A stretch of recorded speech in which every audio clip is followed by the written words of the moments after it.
রাষ্ট্রীয় অতিথি ভবন যমুনায় বিশিষ্টজনদের সাথে শুভেচ্ছা বিনিময় করছেন প্রধানমন্ত্রী তারেক রহমান। সেখানে আছেন সহকর্মী নাজিয়া আফরিন। যোগ দিচ্ছি সরাসরি।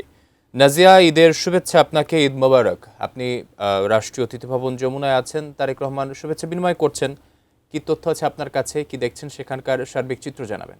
তারেক রহমান জনসাধারণের সাথে এখন শুভেচ্ছা বিনিময় করছেন রাষ্ট্রীয় অতিথি ভবন যমুনায়।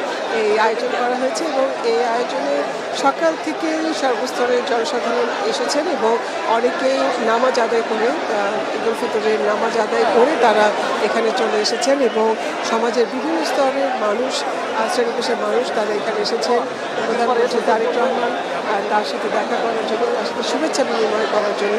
এবং আকাশের সাথে জানেন যে প্রধানমন্ত্রী তারেক রহমান সরকার গঠনের পর থেকেই যে বিভিন্ন কার্যক্রমে যাচ্ছেন, যেখানেই যাচ্ছেন, যে কর্মসূচি উদ্বোধন করছেন, আমরা ফ্যামিলি কার্ড উদ্বোধন করা অথবা খাল খনন কর্মসূচি সহ বিভিন্ন জায়গায় যেখানে তিনি জনসাধারণের সাথে মেশার সুযোগ পেয়েছেন, সেখানে তিনি প্রোটোকল ভেঙে জনসাধারণের কাতারে নেমে তাদের সাথে কথা বলেছেন, তাদের সাথে মেশার চেষ্টা করেন।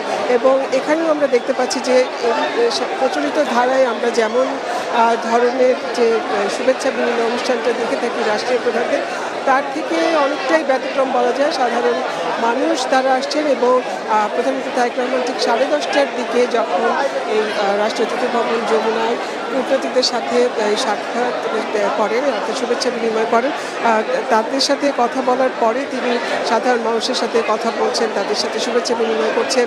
নেতাকর্মীরা এসেছে, বিভিন্ন স্তরের মানুষ এসেছেন, বিভিন্ন পর্যায়ের নেতাকর্মীরা এসেছে জুলাই যে গণহত্যা হয়েছে সেই জুলাই আহত স্বজন যারা তারা এসেছেন এবং তাদের স্বজনে নিহত হয়েছে যারা তাদের স্বজনরা এসেছেন।